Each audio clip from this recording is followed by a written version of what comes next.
আমি তো একটু বড় আছিলাম, আমার কোলে পিঠে করে মানুষ করে নাই। তারে চক থাপ্পড় দিয়ে বড় করছি, অনেক দুষ্ট ছিল। বাহ, এরা সবাই এতে। আসসালামু আলাইকুম দর্শক, স্বাগতম আপনাদের প্রিয় চ্যানেলে। আজ আমরা আলোচনা করব জনপ্রিয় ধারাবাহিক নাটক চেনা অচেনার তৃতীয় পর্ব নিয়ে, যেখানে ছিল টান টান উত্তেজনা, রহস্য আর একের পর এক চমক। পর্বের শুরুতেই আমরা দেখি আয়রা আর নূর নিচু স্বরে কথা বলছে। নূরের চোখে মুখে ভয়, কারণ স্যাম ব্রো তাদের আসল পরিচয় জেনে ফেলতে পারে। নূর স্পষ্ট করে বলে দেয় এখন আর রিস্ক নেওয়া ঠিক হবে না, কিন্তু আয়রা একদম ঠান্ডা মাথায় বলে স্যামকে কনফিউজড রেখেই আমাদের খেলাটা চালাতে হবে। এই জায়গাটায় আয়রার বুদ্ধিমত্তা সত্যিই চোখে পড়ার মতো। হঠাৎ করে কামরুল সাহেব এসে নূরের বিজনেস নিয়ে প্রশ্ন করেন।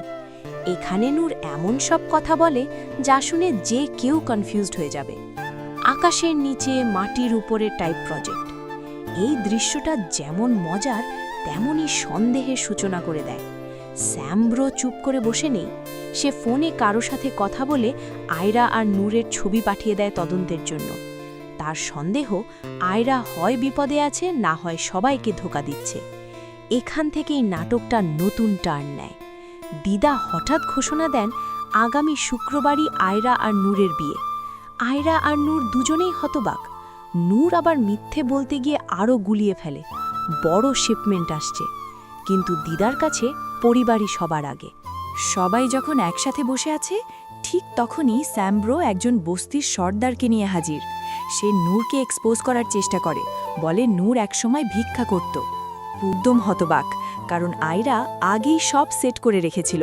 সবাই ভাবে সব ঠিক হয়ে গেছে, কিন্তু হঠাৎ কামরুল সাহেব নূরের মামার পকেট থেকে একটা বিড়ি আর ছেঁড়া 10 টাকার নোট পড়ে যেতে দেখেন।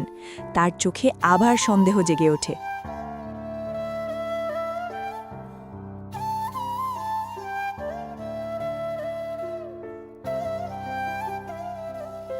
একদম হতবাক, কারণ আয়রা আগেই সব সেট করে রেখেছিল।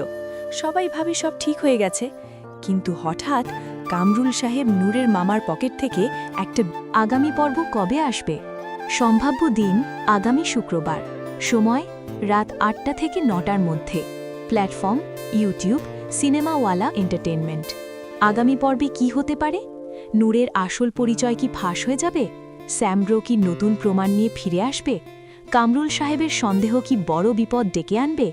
জানতে হলে চোখ রাখুন চেনা অচেনার পরবর্তী পর্বে। ভিডিওটি ভালো লাগলে লাইক দিন, কমেন্ট করে আপনার মতামত জানান, আর এমন দারুণ আপডেট পেতে চ্যানেলটি সাবস্ক্রাইব করুন। আল্লাহ হাফেজ।